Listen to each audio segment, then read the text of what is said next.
आज हम आपको एक ऐसी क्राइम की सच्ची वारदात बताने जा रहे हैं जिसमें एक भाई ने हैवानियत की सारी हदें पार की। चंद रुपयों के लिए अपनी बहन का सौदा कर दिया।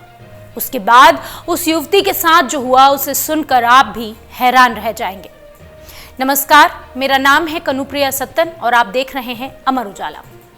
मामला है मध्य प्रदेश के ग्वालियर का, जहां एक युवती का गैंगरेप होता है। युवती के साथ हुई इस हैवानियत के पीछे उसका ही भाई है, जिसने महज चंद रुपयों की खातिर अपनी बहन को बेचने की कोशिश की। पूरा मामला यह है कि एक युवती को पहले तो जॉब दिलाने का झांसा दिया गया, फिर उसका सामूहिक रूप से बलात्कार किया गया और सबसे शर्मनाक बात तो ये कि युवती के मुंह बोले भाई ने ही महज 1500 रुपए में अपनी बहन का सौदा कर दिया। इस मुंह बोले भाई ने युवती को नौकरी दिलवाने के बहाने 3 लोगों के साथ एक कार में बिठाया और ले गया। दरअसल कार में नरेश, जो कि युवती का मुंह बोला भाई है, उसके साथ आगे एक और व्यक्ति बैठा था। युवती पीछे बैठी थी। कार में कुल 3 लोग थे। थोड़ी देर तो वो युवती को बहलाते फुसलाते कार को घुमा रहे थे और उसकी जॉब की बात करते रहे। फिर वो धीरे से कार को बाईपास पर बने हवेली ढाबा तक ले गए, जहां नरेश ने आगे बैठे युवक, जिसे वह लाल सिंह के नाम से पुकार रहा था, उसे पीछे की सीट पर बिठा दिया। इसके बाद अंधेरे में गाड़ी खड़ी कर युवती के साथ गलत काम करने की कोशिश की। जब युवती ने रोका, इनकार किया, तो युवक ने जवाब दिया कि सोनू ने उसे 1500 रुपए में बेच दिया है। युवती उनके सामने हाथ जोड़कर गिड़गिड़ाती रही, मिन्नतें करती रही, पर वो नहीं माने। तीनों ने युवती के साथ दुष्कर्म किया। विरोध करने पर मारपीट की और किसी को बताने पर जान से मार देने की धमकी भी दी। एडिशनल एसपी निरंजन शर्मा ने बताया कि बैतूल मुल्ताई थाना क्षेत्र की रहने वाली युवती ग्वालियर के गोले का मंदिर थाना क्षेत्र के कल्पी ब्रिज इलाके में रहकर नर्सिंग की पढ़ाई कर रही है। उसने 2023 में नर्सिंग बीएससी की पढ़ाई पूरी की है। पढ़ाई में ट्रेनिंग के दौरान उसकी पहचान सोनू गौतम नाम के एक युवक से हुई। वह उसे अपना मुंह बोला भाई मानती थी। युवती ने बताया कि जब मेरी टेक केयर की नौकरी छूट गई तो सोनू ने उसे 1000 बिस्तर अस्पताल के सामने ठेला लगवा दिया।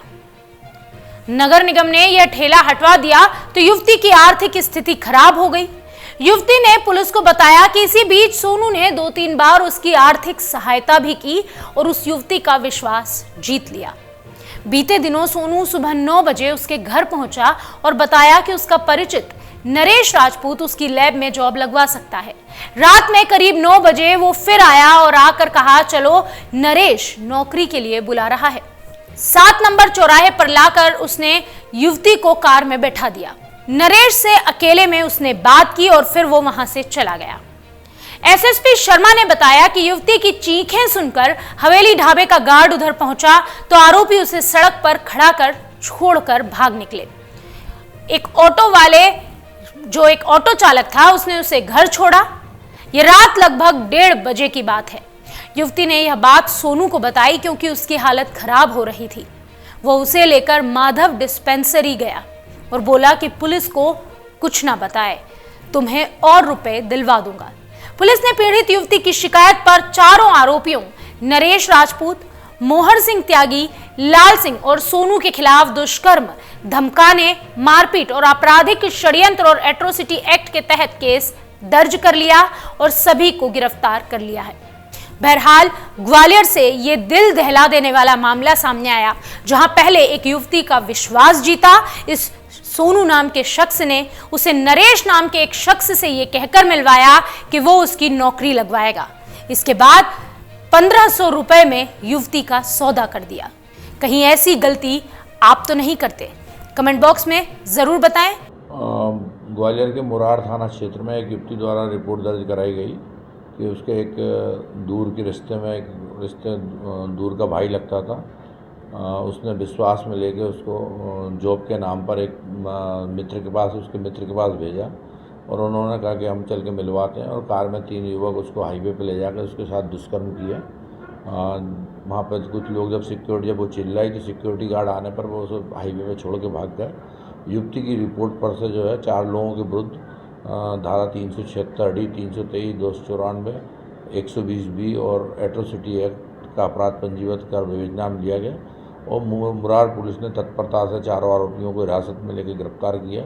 4 आरोपियों से पूछताछ की जा रही है। माननीय न्यायालय के समक्ष उनको पेश किया जा रहा है। किस तरह संपर्क में आई थी? ये युवती जो है नर्सिंग की इसने ट्रेनिंग कर रखी है और यहाँ पर नर्सिंग का काम करती है और जो युवक था एक कृष्णा शर्मा करके, वो उसका पूर्व से परिचित था, तो उसने कहा कि ये तुम्हें अच्छे हॉस्पिटल में काम दिलवा देंगे और तुम्हें नर्सिंग से संबंधित, तो उसे पैसे की ज़रूरत थी, तो बोले तुम्हें अच्छा जॉब लगवा देंगे।